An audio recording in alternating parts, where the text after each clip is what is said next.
It started innocently enough, or at least that's what she thought. My wife had planned a girls' trip weeks in advance, claiming it was a celebration of friendship and promising to be back in time for my birthday. I had trusted her, as I always had, believing that the life we'd built together was solid, our bond unshakable. But when the day of my birthday arrived, she was nowhere to be found.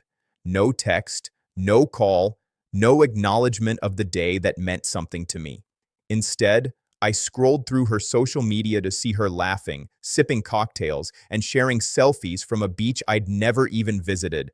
My stomach churned, anger surged through me, but I stayed calm.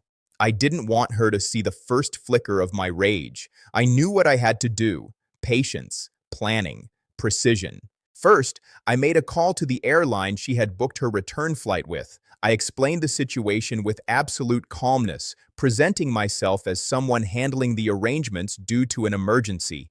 Within minutes, her return flight was canceled. She had no way of getting home when she thought she would. I didn't stop there. I contacted my lawyer and drafted divorce papers in advance. I made sure everything was ready, every legal measure in place to protect my interests and secure custody arrangements for the future if necessary. I didn't need to yell. I didn't need to beg. I only needed to act with clarity and efficiency. When she finally realized she wouldn't be returning on schedule, panic set in. Calls to me went unanswered, messages ignored.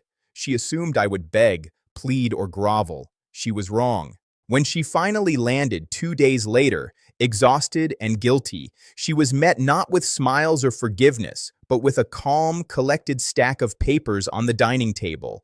Divorce documents, custody arrangements, financial protections, every detail meticulously planned. Her eyes widened. "What is this?" she demanded, her voice trembling. I looked her in the eye, steady, unwavering.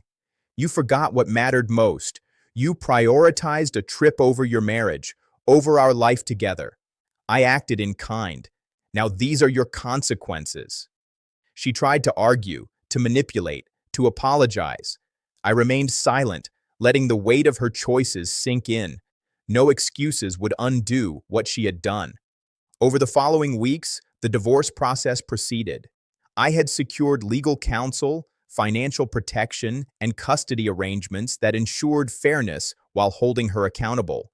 She realized, painfully, that her actions had consequences far beyond the inconvenience of a canceled flight. Revenge, I understood, isn't always loud. It's not about drama or public humiliation.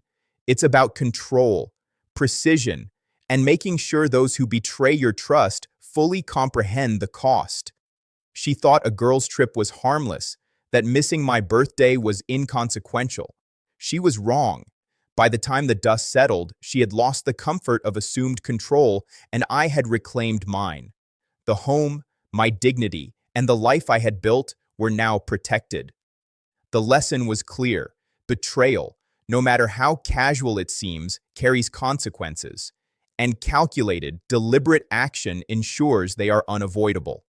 Her oversight, her arrogance, her assumption that I would overlook her behavior became the catalyst for a reckoning she would never forget.